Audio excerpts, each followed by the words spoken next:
headlines of VTV News. State funeral held for Party General Secretary Nguyễn Phú Trọng.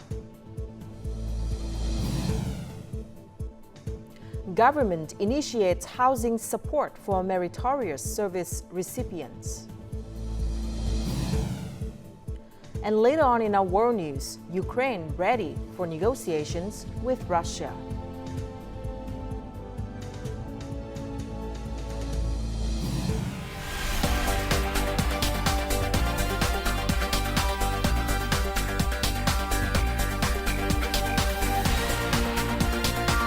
Broadcasting from Hanoi, the capital of Vietnam. VTV News starts right now. Hello and welcome to this live edition of VTV News coming to you from Hanoi. You're with me, Lina Pham, and here's the top news of the hour.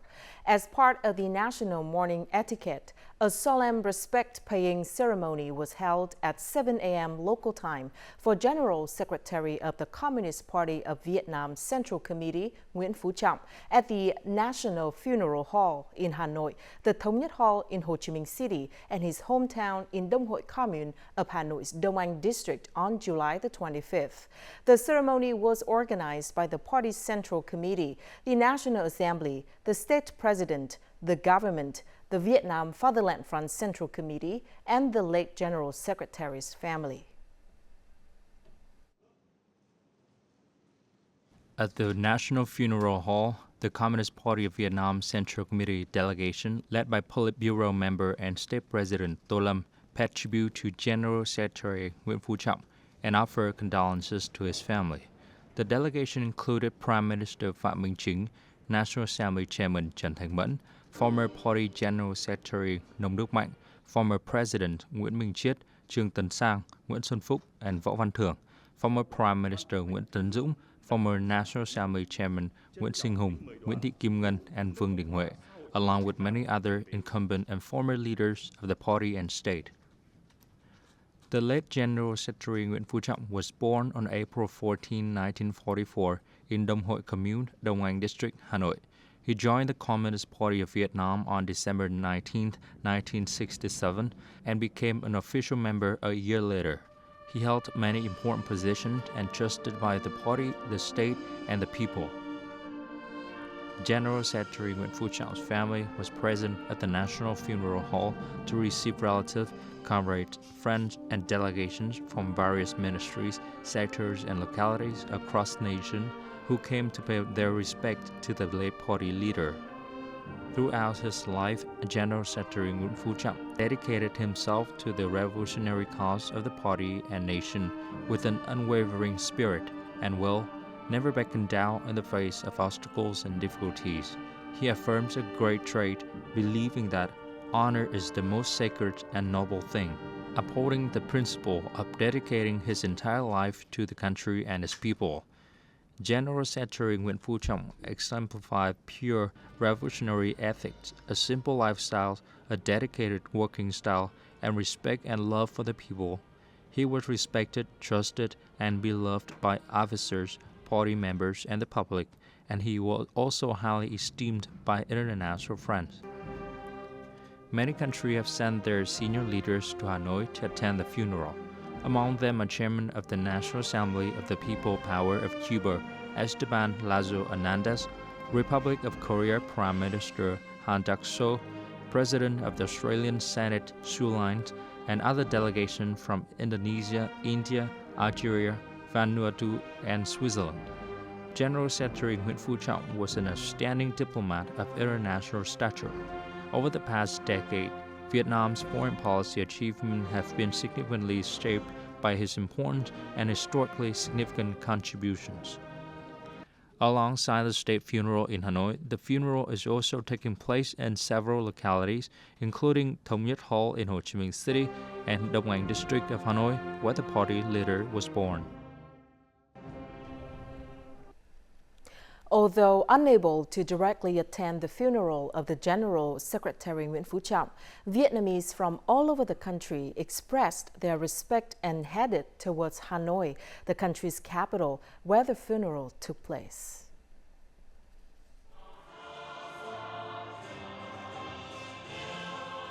Since early this morning, hundreds of people have flocked into Baring Square to witness the national flag being flown at half-mast. Many people could not contain their emotions. Many ethnic communities in the Central Highlands put aside their work to watch the funeral. During his lifetime, the General Secretary always had special feelings for ethnic people. They hold great respect and sincere love for the country's highest leader. It's very painful, even though I never met the General Secretary. He was a talented and outstanding person. We don't have the condition or time to go and pay our condolences. However, watching the funeral together through the TV is very emotional.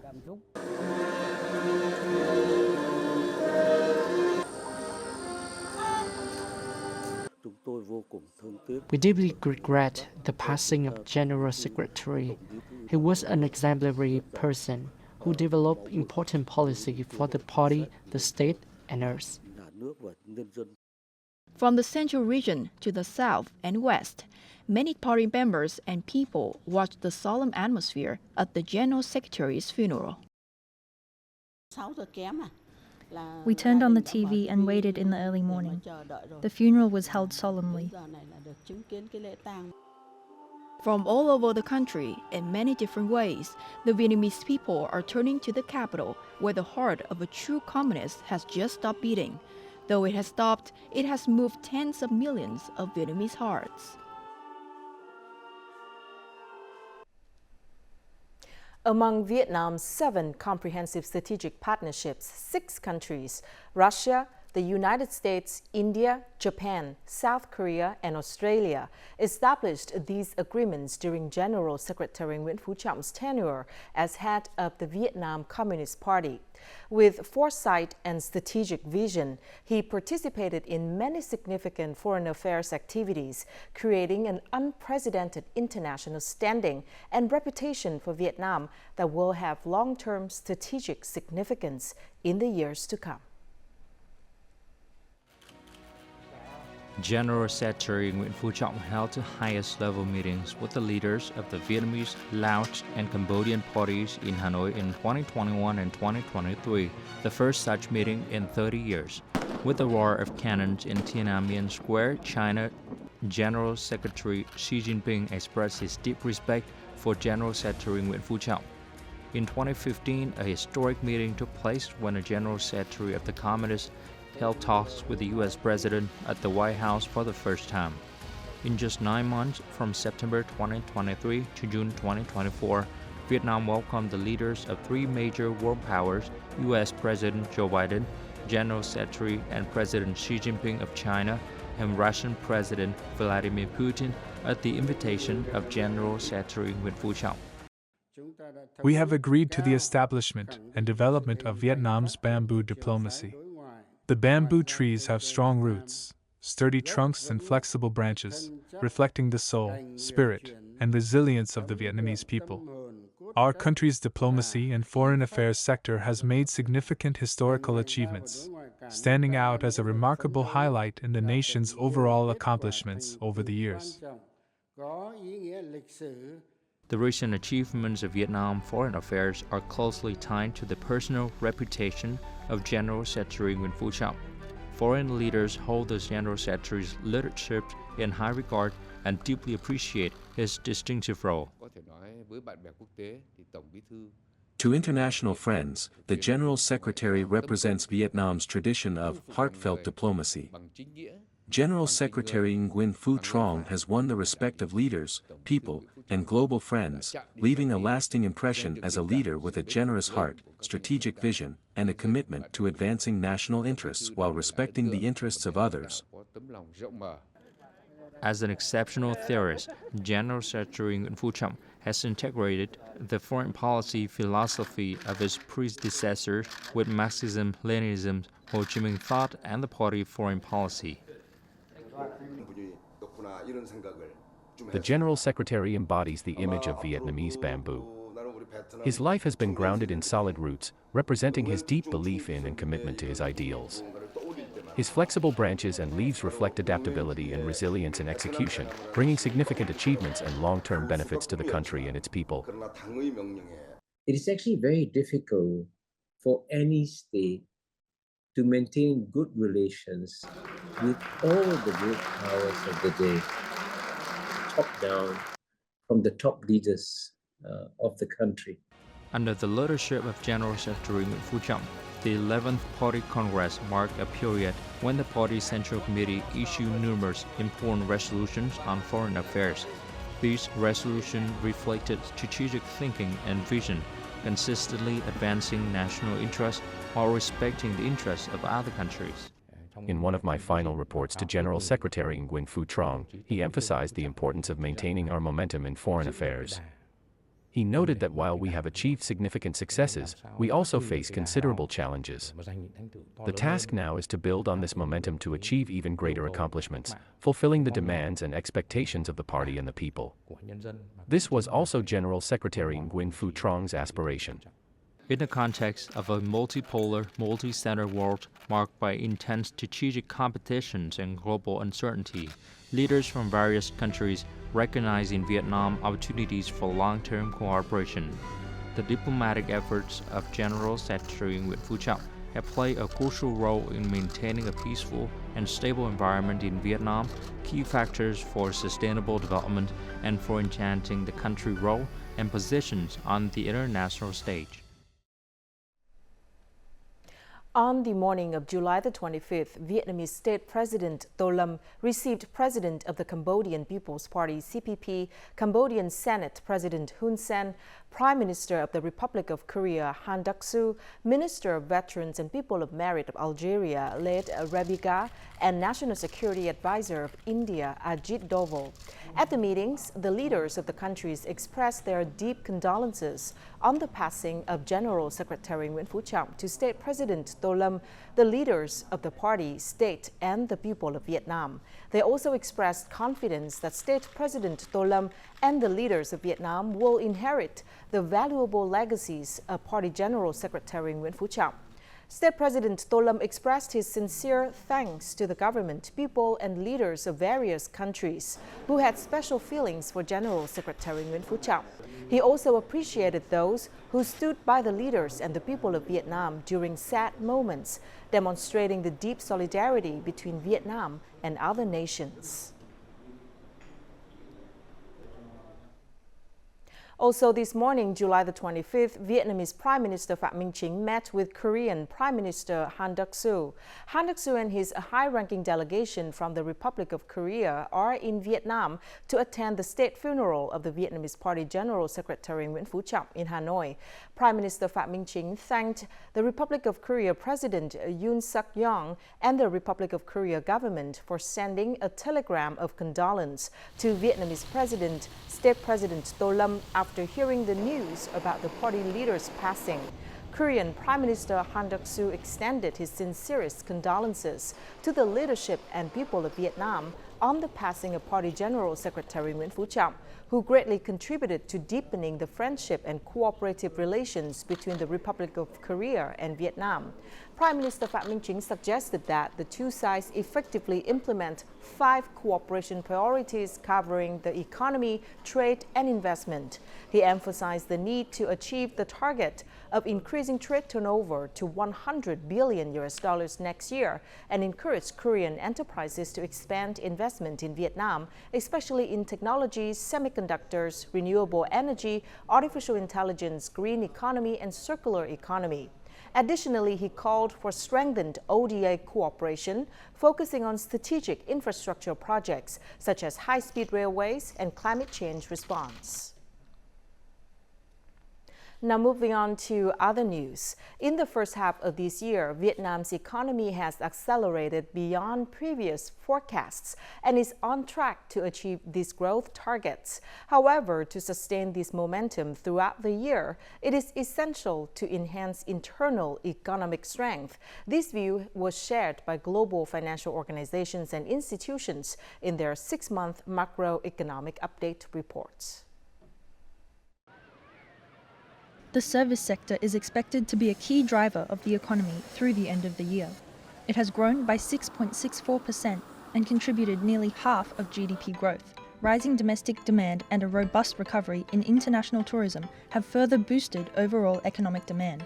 Tourism, we've been seeing quite a lot of good numbers in Vietnam, but I think one thing we also need to keep in mind is that in ASEAN, the region, Vietnam is really facing intensifying regional competition in terms of attracting tourists. Domestic demand has gradually returned to pre-pandemic levels, with inflation remaining under control. Operating interest rates have been kept stable and are lower than at the end of 2023, contributing to macroeconomic stability. This environment also creates favorable conditions for attracting long-term investment into Vietnam. Overall business sentiment is remain very positive, reflecting the continued confidence of European investor in Vietnam based on Vietnam economic fundamentals.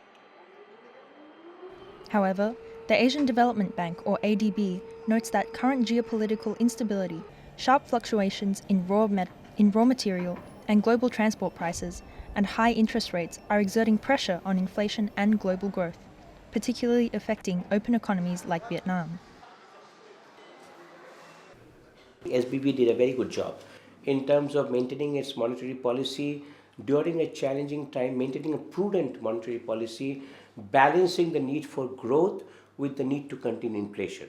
That's why we saw subdued inflation last year in 2023 and yet a 5% plus growth in GDP.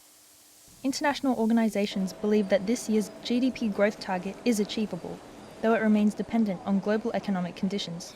To support this, it is essential to continue advancing public investment disbursement to bolster import and export activities, consumption, and private investment.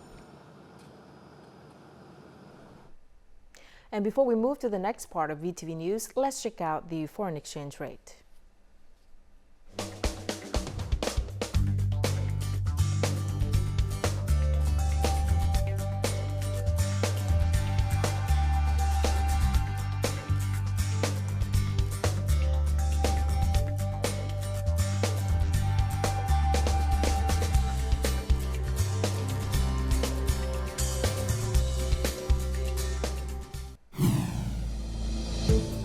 Coming up next, 2 people killed by landslides and flash floods in Điện Biên province.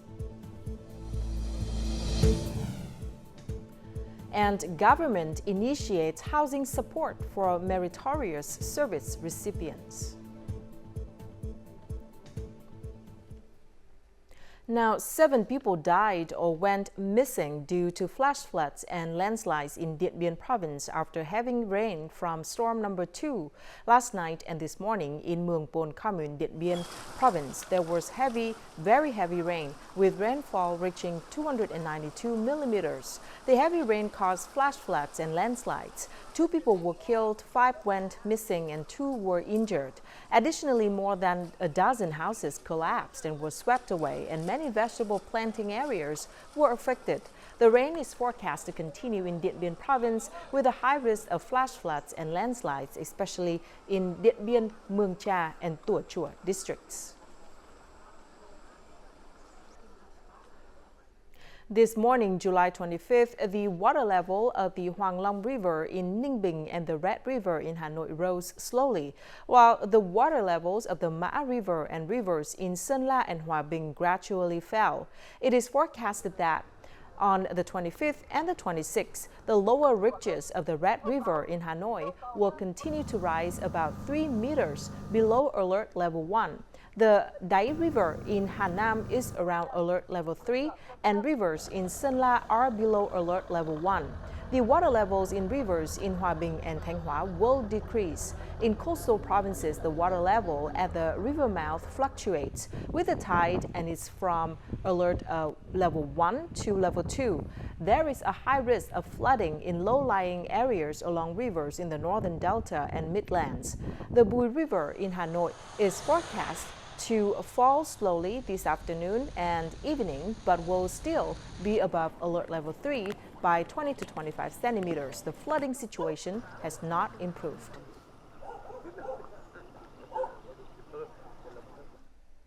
There will be a new review to provide housing support to individuals with meritorious services from 2026 to 2030. This humane policy of the party and state shows gratitude to those who have sacrificed to protect the fatherland. Notably, 90% of the households expected to receive support are in rural and mountainous areas. A wish has come true for family of war invalid Dao Văn Thành. This July, they moved into a spacious new house with support from the local budget and socialization sources. The project was completed before the rainy season, helping the family stabilize their life. We are very excited. Thanks to the support of the party and government, we can build a new home and escape poverty. With more than $3,100 in support from the local budget, Sang and his wife borrowed money from relatives to build this house. They felt happy seeing all the family members gather around the new house. Without government support, we probably wouldn't have been able to build it. We tried to build a bigger house.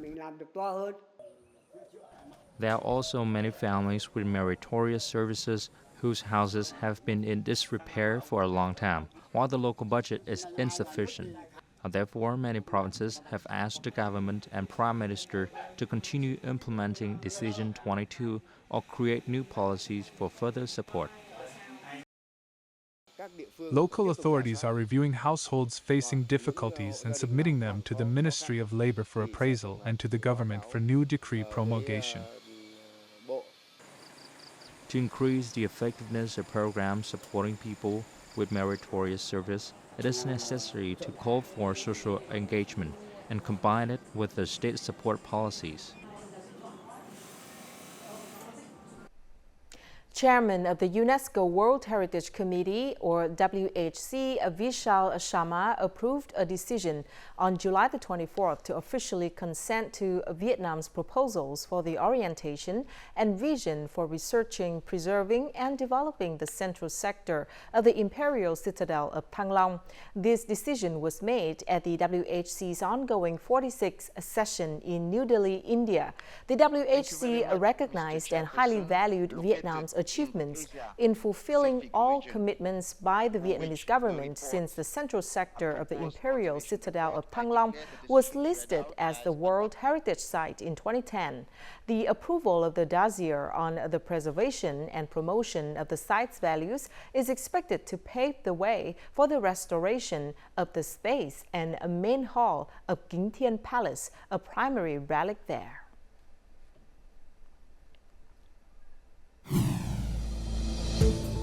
Coming up next in our world news, Ukraine ready for negotiations with Russia.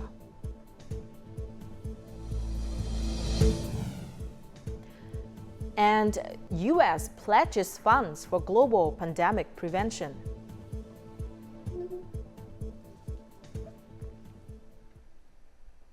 Ukraine is ready for dialogue and negotiations with Russia. This was stated by Ukrainian Foreign Minister Dmytro Kuleba in a talk on Wednesday with his Chinese counterpart Wang Yi in Guangzhou, China.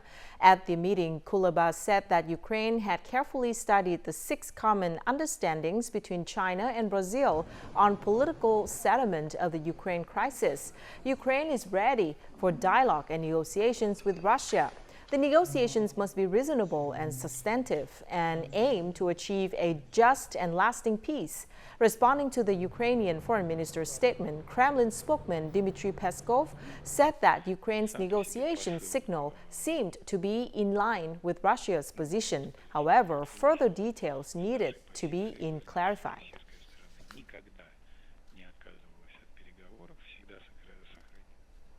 Typhoon Gaomi, forecast to be the strongest storm in 8 years, is approaching Taiwan of China. Many activities on this island have been suspended. Meanwhile, at least 2 people were killed and 201 injured due to the impact of the storm. Taiwan of China authorities said the financial markets will be closed all of Thursday, while offices and schools will also be closed. All domestic flights and 185 international flights scheduled for the day have been cancelled. The typhoon is forecast forecast to bring up to 1,800 millimeters of rain to some mountainous counties in central and southern Taiwan and China. In response, authorities have evacuated more than 8,000 people from mountainous areas at high risk of landslides and mobilized 29,000 soldiers to respond to disasters. The U.S. Department of the Treasury announced that the country has pledged $667 million to the Global Pandemic Fund, which is 1/3 of the fund's $2 billion fundraising target. The information was announced on the sidelines of the G20 finance leaders meeting in Rio de Janeiro, Brazil. The Pandemic Fund was established in September 2022 to support pandemic prevention, preparedness, and response in low and middle income countries. While it still needs to be approved by the U.S. Congress, the commitment aims to encourage other donors to double their initial contributions to the fund. In 2023, the fund provided $338 million in grant to 37 countries. The U.S. Department of the Treasury said it would seek to raise another $5 million before the end of the year. Self-driving car technology is beginning to gain more attention from some countries. However, commercializing robot taxis that aren't fully developed raises concerns about safety and the technology's ability to handle real traffic situations. Safety is the biggest issue for the commercialization of autonomous taxis. In China, more than 300 complaints about autonomous taxis were recorded on the traffic management website in Wuhan. Many drivers have reported these self-driving taxis parking in the wrong lane, changing lanes suddenly, and driving at the wrong speed. Safety is my biggest concern. The road situation is too complicated. As a driver myself, I worry about emergency on the road. For example, if a person or bicycle suddenly appears, how will the autonomous taxi handle it? Some drivers don't pay much attention to traffic laws. My biggest concern is whether the computer can react promptly when other vehicles suddenly change lanes. Not only in China, but also in the United States, one of the countries promoting the development of self-driving taxis. Similar feedback is being recorded. The appearance of self-driving cars on the streets of San Francisco has caused a lot of trouble for people. You know, these cars can't take your luggage. They're not going to take you to the airport for a long time. They can't even take the freeway right now. So I don't think that it'll actually really be an immediate concern. Up to now, companies have been developing and perfecting self-driving taxi services while the government reviews and issues appropriate guidelines. And now let's take a look at the weather forecast.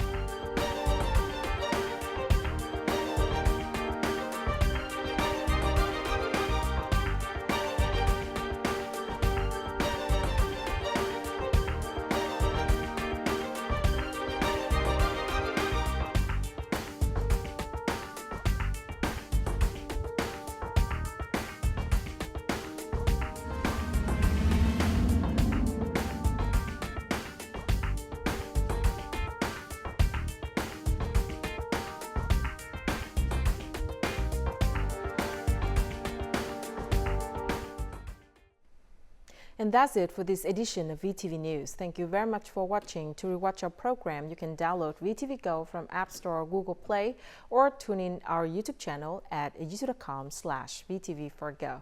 Goodbye for now.